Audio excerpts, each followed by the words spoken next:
India के top 5 haunted places में से एक है। सूरत से 21 किलोमीटर की दूरी पर लोकेटेड डुमस बीच। सोचिए कैसा होगा अगर आप बीच पर घूम रहे हैं और ऐसा लगे जैसे रेत के अंदर से कोई आपके पैरों को खींच रहा हो। ऐसा ही कुछ अनुभव किया है बहुत सारे लोगों ने जो डुमस बीच गए। कुछ लोग हैं जो इन सारी बातों का मजाक उड़ाते हैं, पर कुछ ऐसे भी लोग हैं जिनके साथ डुमस बीच पर कुछ ऐसा हुआ कि वो अब बीच का नाम सुनते ही डर जाते हैं। उन्हीं में से एक है प्रिया, जो पेशे से तो वकील है पर डुमस बीच गई पैरानॉर्मल एक्टिविटीज पर रिसर्च करने, जो उसका शौक भी था। प्रिया अपनी इस ट्रिप के हर एक लम्हे को रिकॉर्ड कर रही थी। यहां आए उसे 5-6 घंटे से ऊपर हो गए थे, पर अभी तक उसने यहां कुछ भी ऐसा महसूस नहीं किया जिससे वो कह सके कि ये बीच सच में हॉन्टेड है। 2 चीजें जो उसे बड़ी अजीब लगी वो थी बीच पर क्रिमेशन ग्राउंड, यानी वो जगह जहां मुर्दों को जलाया जाता है, और दूसरी यहां की काली मिट्टी। शायद ये दोनों चीजें ही हैं जो इस जगह को डरावना बनाती है। अदरवाइज प्रिया को ये बीच बाकी के सी बीचेस की तरह ही लग रहा था। जब से प्रिया यहां आई थी उसे तलाश थी एक बच्चे की जो इस बीच पर बलून बेचता है, क्योंकि उसने इंटरनेट ब्लॉग्स में पढ़ रखा था कि इस बच्चे से अगर लोग बलून खरीदते हैं तब तो ठीक, पर अगर खरीदने से मना कर दे तो उनके साथ कोई ना कोई हादसा जरूर होता है, क्योंकि ये बच्चा उन आत्माओं में से एक है जिसे इस बीच पर लोगों ने कई बार देखा है। शाम 7:30-8 बजे जब थक हार कर प्रिया वापस होटल जा रही थी तो पीछे से एक बच्चे ने आवाज दी, बलून को लेती जा। प्रिया पलटी तो एक बच्चा हाथों में बलून लिए बड़ी मासूमियत से उसकी तरफ देख रहा था। प्रिया उसके पास गई और कहा, तो तुम ही हो वो भूत जो इधर बलून बेचता है और लोगों को डराता है। बच्चे ने तुरंत जवाब दिया, मैडम भूत तो नहीं हूं, पर इसी डर से लोग मेरे बलून खरीद लेते हैं और मेरा काम भी निकल जाता है। प्रिया के चेहरे पर हल्की सी मुस्कान आ गई। उसने 5-6 बलून खरीद लिए और सीधा होटल पहुंच गई। उसने सारे बलून कमरे में रखे और बाथरूम में नहाने चली गई। प्रिया बाथटब में लेटी नहा रही थी और दिमाग में डुमस बीच और उस बच्चे की तस्वीरें घूम रही थी कि पानी का लेवल कब उसके कानों को पार करता हुआ उसके नाक तक पहुंचा और फिर उसके चेहरे को डुबा ले गया, उसे पता ही नहीं चला। प्रिया पानी के अंदर हाथ पांव मारती रही, छटपटाती रही। उसे ऐसा लग रहा था मानो कोई उसे अंदर से खींच रहा हो। वो चाह कर भी अपने चेहरे को बाथटब से बाहर नहीं निकाल पा रही थी कि तभी अचानक प्रिया, जो पेशे से वकील है पर डुमस बीच गई थी पैरानॉर्मल एक्टिविटीज पर रिसर्च करने, जो उसका शौक भी था। बीच पर उसकी मुलाकात हुई एक बच्चे से जो वहां बलून बेचता है। उससे 5-6 बलून्स खरीदकर प्रिया होटल वापस आकर जब नहाने गई तो उसे ऐसा लग रहा था जैसे कोई उसे बाथटब के अंदर खींच रहा हो। वो चाह कर भी बाथटब से बाहर नहीं निकल पा रही थी कि तभी अचानक प्रिया तुरंत बाथटब से बाहर निकली और अपने कमरे में आ गई। कमरे में पंखा चल रहा था, इसलिए वहां बड़े बलून हवा में उड़ रहे थे। प्रिया ने तुरंत कमरे का पंखा बंद करके एसी ऑन कर दिया। डुमस बीच तो नहीं, पर प्रिया को अपना ये कमरा हॉन्टेड लग रहा था, इसलिए उसने तुरंत अपना कैमरा ऑन करके उसे रिकॉर्डिंग मोड में डाल दिया। प्रिया ने अपना डिनर कंप्लीट किया और जल्दी जल्दी सोने चली गई। देर रात उसकी नींद टूटी बलून की आवाज से।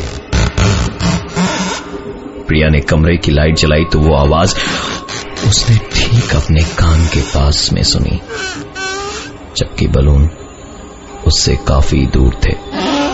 और इस तरह की आवाज तभी आती है जब कोई बलून पर अपने हाथ फिराता हो। लेकिन इस वक्त कमरे में प्रिया के अलावा और कोई नहीं था। उसने तुरंत अपनी हेयर पिन निकाली और एक एक करके सारे बलून फोड़ने शुरू किए। जब उसने आखिरी बलून फोड़ा तो एक आवाज उसने अपने कानों में साफ साफ सुनी। प्रिया ने तुरंत अपना वीडियो कैमरा चेक किया तो देखा जब वो आखिरी बलून फोड़ रही थी तब कोई ठीक उसके पीछे खड़ी थी। प्रिया जिस पैरानॉर्मल एक्टिविटी पर रिसर्च करने आई थी वो उसके सामने था। इससे पहले कि प्रिया कुछ सोच पाती उसके कमरे का लैंडफोन बजा। दूसरी तरफ से आवाज आई, madam it's a wake up call, आपने कहा था कि 1 बजे उठा देना। घड़ी की तरफ नजर गई तो रात के 1 बजे थे। दरअसल दिन में प्रिया को डुमस बीच पर उसके हॉन्टेड होने का एहसास ही नहीं हुआ था, इसलिए उसने देर रात डुमस बीच का चक्कर लगाने की सोच रखी थी। कैमरा, टॉर्च जैसे काम के सामान लेकर प्रिया रात के अंधेरे में ही बीच की ओर निकल पड़ी। जैसे जैसे वो आगे बढ़ रही थी समंदर की आवाज और तेज होती जा रही थी। बेखौफ सी प्रिया जब बीच पर पहुंची तो उसने अपने पीछे से आती एक आवाज को सुना।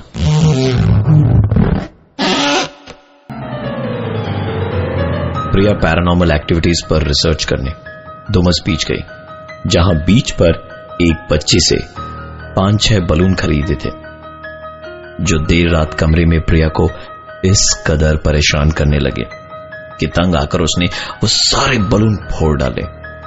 पर आखिरी बलून को जब उसने फोड़ा तो एक आवाज उसने सुनी।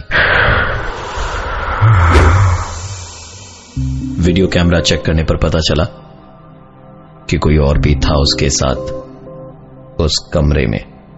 पैरानॉर्मल एक्टिविटी का एक पुख्ता सबूत था प्रिया के पास और अब बारी थी पता लगाने की डुमस बीच हॉन्टेड है या नहीं। रात 1 बजे ही प्रिया निकल पड़ी बीच पर। वहां पहुंचने पर उसने अपने ठीक पीछे एक आवाज सुनी। प्रिया जैसे ही पलटी कि कुछ कुत्तों ने उसे दौड़ाना शुरू कर दिया। दौड़ते दौड़ते पलटकर प्रिया ने टॉर्च की रोशनी में देखा तो उसे कोई कुत्ता नजर नहीं आया, पर कुत्तों की आवाज जरूर आ रही थी। भूतों से जितना डर प्रिया को नहीं लगता था उससे ज्यादा उसे कुत्तों से लगता था, इसलिए वो तब तक दौड़ती रही जब तक वो आवाजें बंद नहीं हो गई। थोड़ा आगे बढ़ने पर प्रिया को एक आदमी मिला जो वहां के शमशान का चौकीदार था। देर रात अकेली लड़की को इस कदर बीच पर घूमता देख उसने कहा, बेटी वापस चली जाओ, जगह सेफ नहीं है। सुनकर प्रिया ने कहा, चाचा बस वही तो पता लगाने आई हूं कि भूत प्रेत यहां हैं भी या नहीं। चाचा ने कहा, बेटी सालों से मैं यहां काम कर रहा हूं, आज तक मैंने यहां भूत नहीं देखा, पर हां जब से ये खबर फैली है कि डुमस बीच पर भूत प्रेत हैं तब से यहां लोगों का आना जाना बढ़ गया है। प्रिया ने वहां चाचा के साथ बैठकर करीबन 1 घंटे तक इस बीच और इससे जुड़ी भूत प्रेतों की घटनाओं को लेकर बात करी और इस बीच चाचा ने उसे 1 कप चाय भी पिलाई। काफी देर चाचा से बातचीत होने के बाद प्रिया वापस होटल की ओर जा ही रही थी कि तभी उसे लगा जैसे कोई पीछे से उसकी तरफ टॉर्च से लाइट मार रहा हो। पलट कर देखा तो ये उसका वहम नहीं बल्कि हकीकत था। प्रिया के कदम न चाहते हुए भी उस टॉर्च की रोशनी की ओर बढ़ने लगे।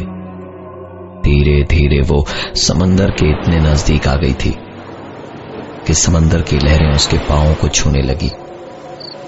वो और आगे बढ़ती गई, इतना आगे कि पानी उसकी कमर तक आ गया था। और तभी एक ही झटके में पानी उसके कमर से उठकर उसकी गर्दन तक आ गया और घुटने तक उसके पांव जमीन के अंदर थे। पानी धीरे धीरे चढ़ता ही जा रहा था। प्रिया छटपटाती रही, तड़पती रही। उसने हाथ पैर मारने शुरू किए और देखा तो पाया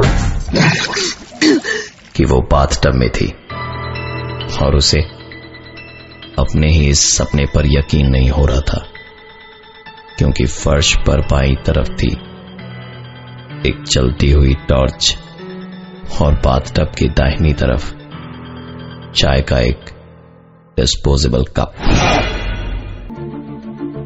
प्रिया पैरानॉर्मल एक्टिविटीज पर रिसर्च करने डुमस बीच गई थी और वहां के होटल के बाथटब में नहाते वक्त प्रिया को लगा जैसे कोई उसे अंदर खींच रहा है। छटपट करते करते जब उसने हाथ पैर मारने शुरू किए तो उसकी सांस में सांस आई। बाथरूम से जब वो बाहर निकली तो उसने हवा में उड़ते हुए बलून्स देखे, ठीक वैसे ही जैसे उसने अपने सपने में देखा था। प्रिया ने हेयर पिन निकाली और 5 बलून फोड़ दिए, पर छठे वाले को छोड़ दिया, क्योंकि अपने सपने में जब उसने छठे बलून को फोड़ा था तो बलून फटने की नहीं, किसी के सांस लेने की आवाज सुनी थी। और जब वीडियो देखा था तो उस वीडियो में उसके ठीक पीछे कोई था। प्रिया ने छठे बलून को साइड रखते हुए कहा, मैं जानती हूं तुम मुझसे क्या करवाना चाहती हो। और तभी कमरे का फोन बजा,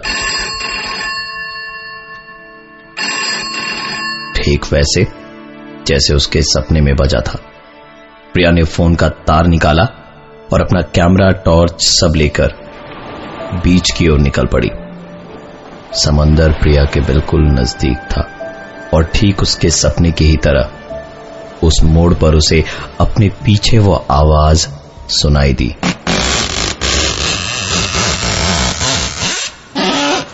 इस बार प्रिया ने पलट कर नहीं देखा, थोड़ा और आगे गई तो ठीक उसके सपने की तरह उसे अपने पीछे भागते हुए कुत्तों की आवाज सुनाई दी। प्रिया इस बार न तो मुड़ी न ही उसने भागना शुरू किया। वो सारी गलतियां जो उसने अपने सपने में करी थी, वो उन सारी गलतियों को इस बार अवॉइड कर रही थी। थोड़ा आगे गई तो उसे शमशान घाट के वही चाचा दिखाई दिए। प्रिया ने कहा, क्यों चाचा, आपकी चाय तो तैयार हो गई होगी। चाचा ने कहा, तैयार हो गई है, पियोगे क्या? इस बार प्रिया ने कहा, नहीं चाचा, मुझे देर हो रही है, वापस जाना है। समंदर की आवाज अब प्रिया से धीरे धीरे दूर जा रही थी। उसे उसके पीछे से आती हुई टॉर्च की रोशनी भी दिखी, लेकिन इस बार वो पलटी नहीं और सीधा होटल जाकर अपना लगेज पैक किया और रिसेप्शन में बैठकर सुबह होने का इंतजार करने लगी। प्रिया ने इंटरनेट ब्लॉग पर पढ़ा था कि बीच पर एक बच्चे से बलून खरीदने पर सब ठीक होता है, पर अगर आप खरीदने से मना कर दो तो आपके साथ होते हैं कई सारे हादसे। प्रिया ने 1 नहीं 2 नहीं 5-6 बलून खरीदे थे और उसे अपने साथ होने वाले हादसों की वार्निंग भी मिली अपने सपनों में। बच्चा भूत है या नहीं, इस पर आज भी एक सवालिया निशान है। पर सुबह जब प्रिया बस स्टैंड में बस में बैठी थी तो वही बच्ची हाथों में बलून और चेहरे पर मुस्कान लिए उसे बाय बाय कर रही थी।